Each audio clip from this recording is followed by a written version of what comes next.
Estamos por iniciar este So as we move on tour. to tour, what we expect. So no fancy equipment, no computerized technology. Everything here traditionally kept and as old school as possible. So we are the oldest rum distillery in Grenada, established in 1785. So we have been making rum now for about 240 years. So you know what that means? Yeah. We know our rum. So we have all of this figured out. We make rum with sugarcane juice. Are you familiar with sugarcane? So you know it's hard. We need to press the cane to get the juice out. So how do you think we press our sugarcane?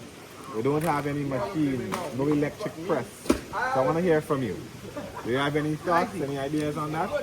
The stone. Stone, a rolling thing. Yeah. We use a water wheel. So we have the only working water wheel in the entire Caribbean. Yeah. The wheel is powered by river water. Our rum is named the River's Rum.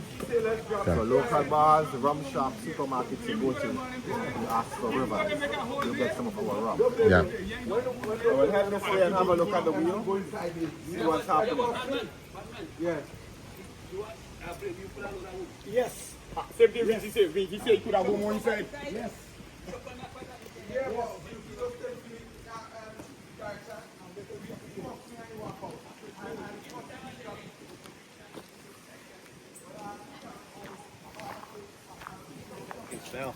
Smells good.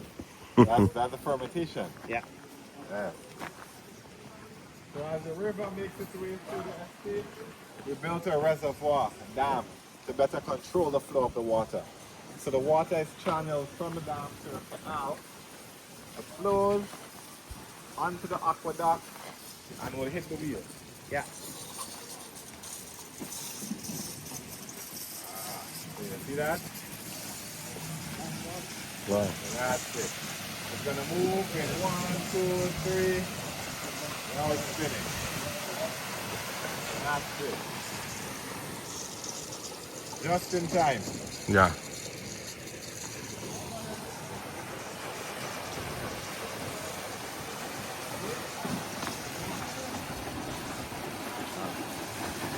And this wheel was installed in 1840, built by J. Fletcher and Company from London and Derby. So it's very old. All of the runoff water from the wheel channels back into the sugarcane fields, irrigation, supplies the field to the water. So nothing's wasted. Try our best to use and reuse everything. Wow. So as the wheel is spinning, the crushing of the cane happens on the other side. Head there and have a look.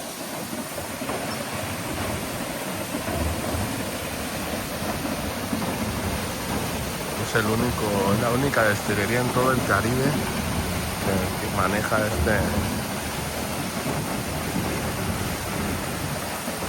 esta rueda de agua para poder mover prensar la caña.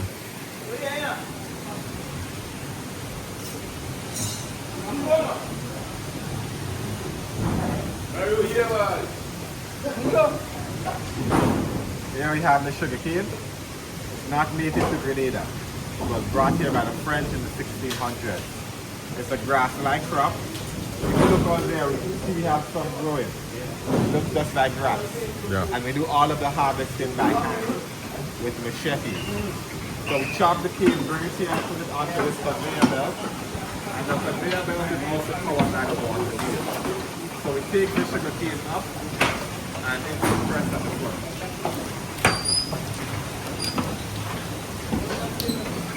The skin on the outside, the peeling, the fibers on the inside, the white part. The juice is stored in the fiber. So if you get the skin off, you get to the fibers, you can bite and chew on it. You're gonna get the juice coming through it. Nice and sweet, it's like candy. Natural candy. Have you ever tried this before? Never? How about you? Yes. When? A long time ago? A little bit. A little bit, right. So we're gonna get to have some samples today. Yeah. Get to try it out.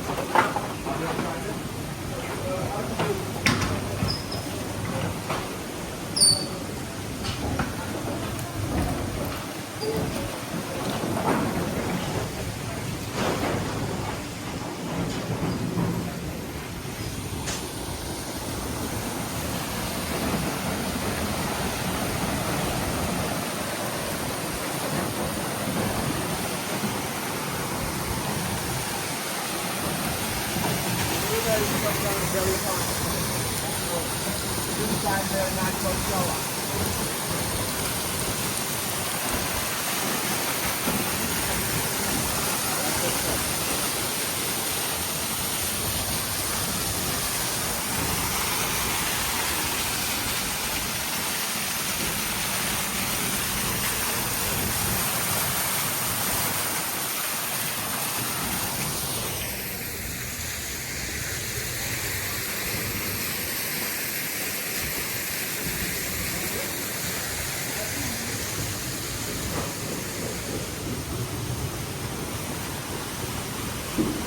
So that's where the pressing takes place. That's the rollers right there. Sugar cane comes from the conveyor belt, comes through, someone stands on the front. Now he would grab and pull, pass it back to come through a second time. So we crush twice to get as much juice as possible.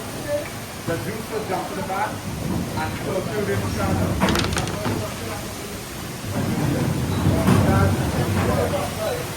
Flowing.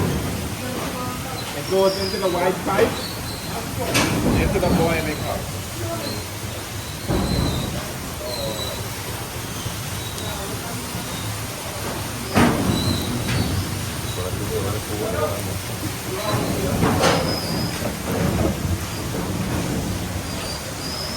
And when we press the cane, we are left with this, what we call the sugar cane backer. We put it out in the sun to dry, decompose it, become small manure. Give it back to the fertilizer. And our next step, boil the sugar cane juice. So we burn some of this in the fire for the boiling process.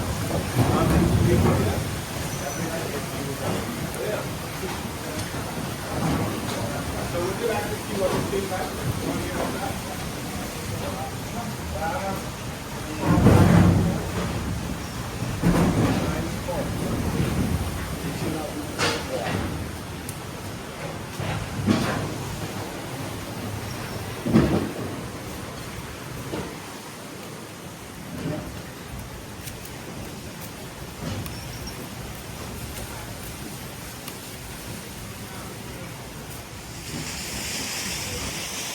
Es un proceso totalmente artesanal que todavía tienen aquí.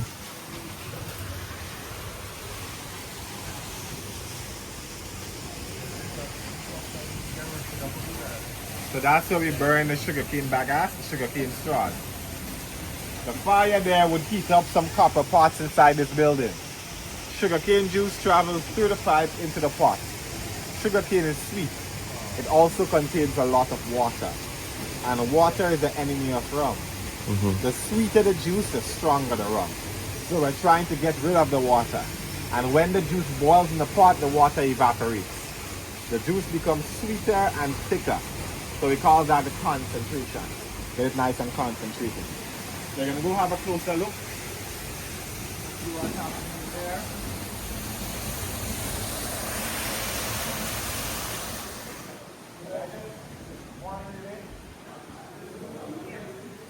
Yeah, as long as it don't give us too much of a big lead. And that's it.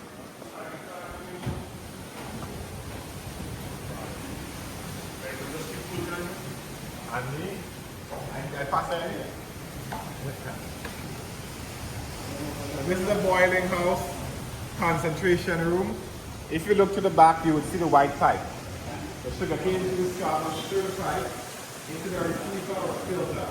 What that guy doing up there is filtering, getting rid of all of the excess cane straws. Sugarcane juice after filtering comes into pot number 1. The 5 pots, and the pots are gradually heated. Pot number 1 the coolest, and pot number 5 at the end the hottest. So we have to slowly move the juice from one pot over to the next. And for moving, we use a ladle, so it's all run by hand. We're doing this.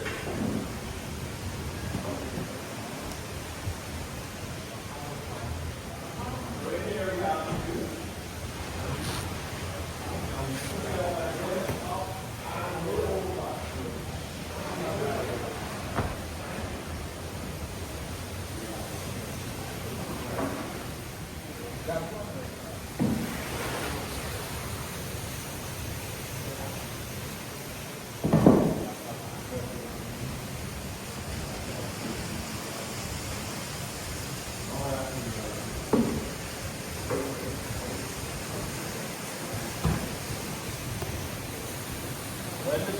final part, we scoop into the wooden sheets like this.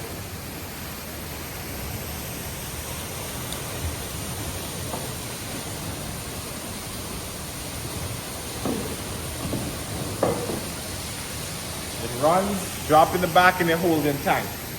We pump from the holding tank into the fermentation room. Now it's time for us to create alcohol. Right? So this, tough work, tough job. Yeah. To be in here when the fire is really going, the juice is boiling, steaming hot. And here it's hot and physical. You have to move this. Yeah. Right, so the authentic rum making process. Yeah. No big conveyor belts and machinery.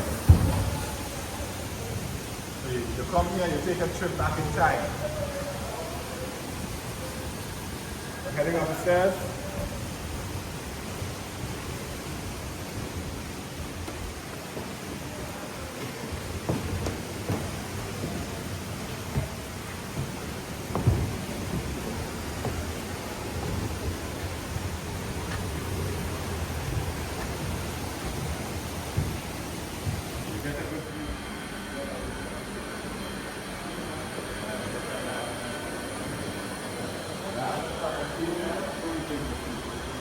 So we have 9 concrete tanks.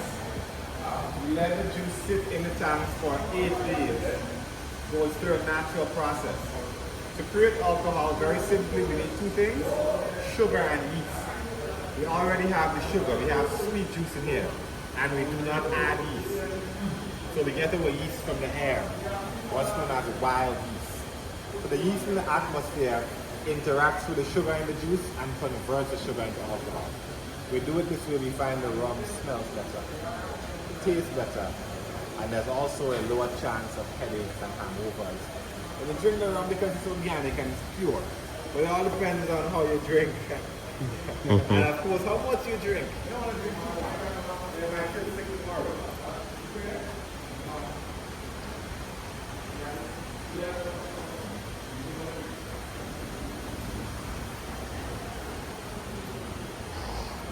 Son los recipientes de fermentación.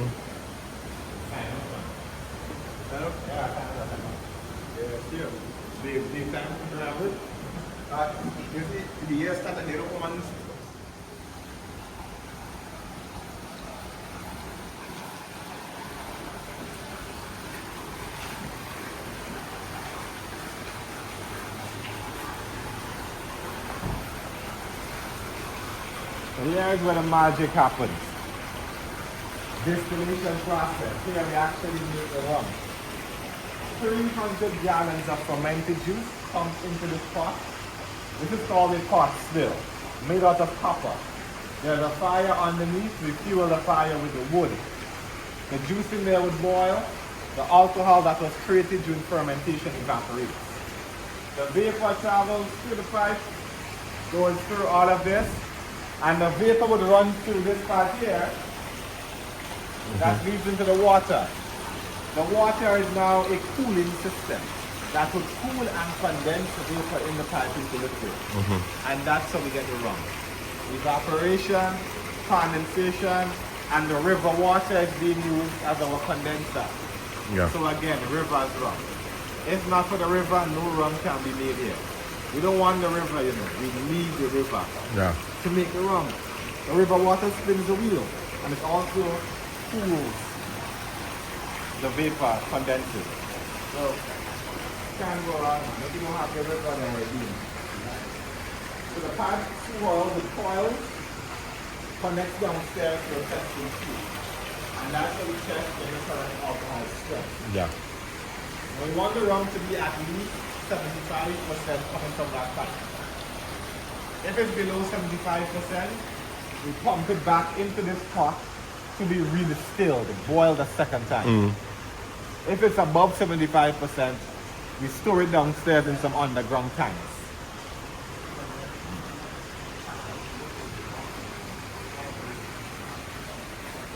So let's head downstairs, man. See how we test and bottle, and then you'll have some samples. Okay. Yeah, new it came in last year. What site? Sir? What site? The company? I'm not sure the company, but it came from yeah, it's probably the company from first site. I believe mean it's for, yeah, first side there, first side there. You can tell by looking at it that it's newer.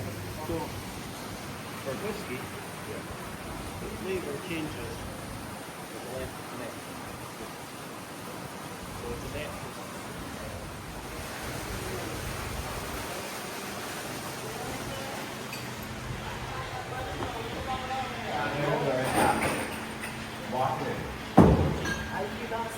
Each bottle, as you can see, bottled by hand. 785, the rum bottled by hand. Today, 2025, still bottled by hand with a few slight modifications. But that's the concept is there. Handmade, handcrafted. The Rivers rum is no joke. We're talking workers in the field cutting the cane. Guys in there scooping the juice from one pot over to the next. And guys in here filling each bottle of rum. So when you buy the rum, there's story behind it. No. So here we have the drum filled right now with pure white rum with strength 75% alcohol, so it's strong.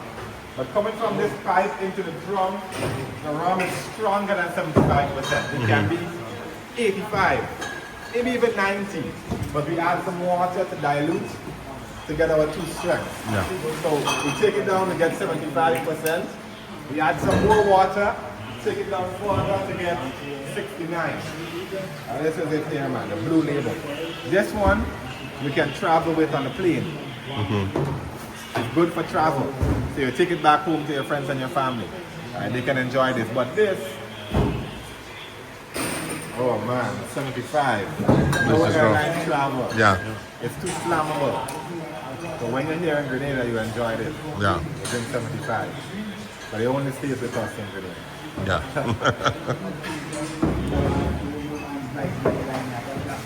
So as we pour the rum from here into the coolers, notice we have a piece of fabric at the top. Final stage of filtering. Any small particles, bits and pieces, gone, filter. Now we squeeze some rum in bottles, switch it around, pour it back to ensure the bottles themselves are clean. And we proceed to fill the bottles, and this machine here seals off the caps, the capping machine. Bottles go into boxes, all on the market, ready for purchase, ready for drinking. No export, the roads are missing up to the market. So we don't have enough rum there. We don't even have enough rum for the Grenadians. Yeah, we love this thing. We love it, it's really good. And it's part of our culture, I would say. We do this rum every day.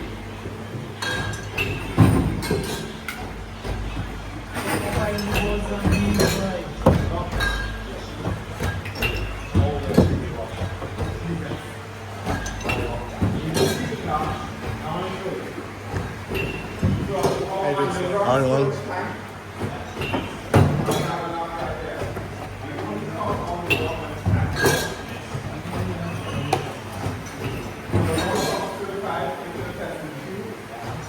We use hydrometers to measure the strength. Just come have a look at that. So the white thing there, hydrometer, sink or float, tell us the strength. The further it sinks, the stronger the rum. The more it floats, the weaker the rum. So coming from here, this rum goes into underground tanks. Now when it's below 75%, of course we pump it back. When it's over 75%, we keep it. And we add some water to dilute it. Yeah. For instance, it can be 85% coming from here. We keep it, we add some water when it's time to bottle. Yeah. That's how it goes. That's how it goes.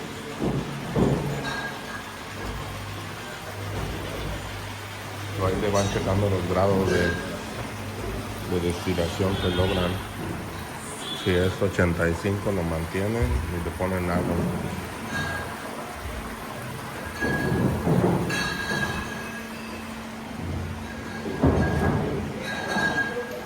Just like that.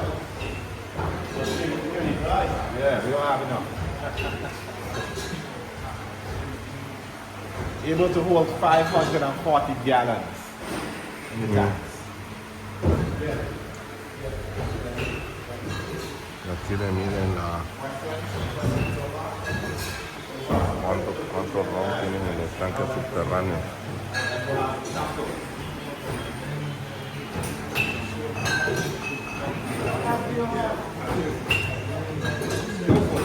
Thank you.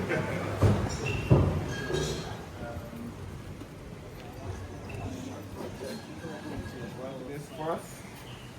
I will try both of them. 69% and 75%.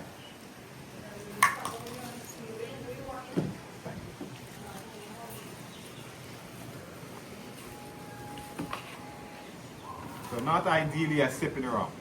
You want to shot it. Mm-hmm. Here we have water as chaser. So you drink the water after to cleanse your palate. We'll start with 69.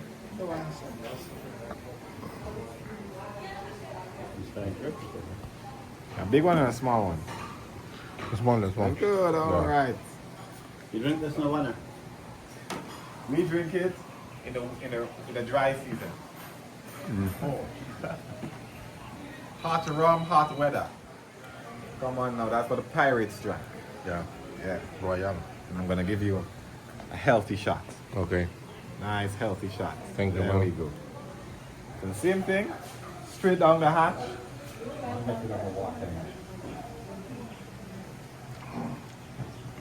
So it's also a perfect mix.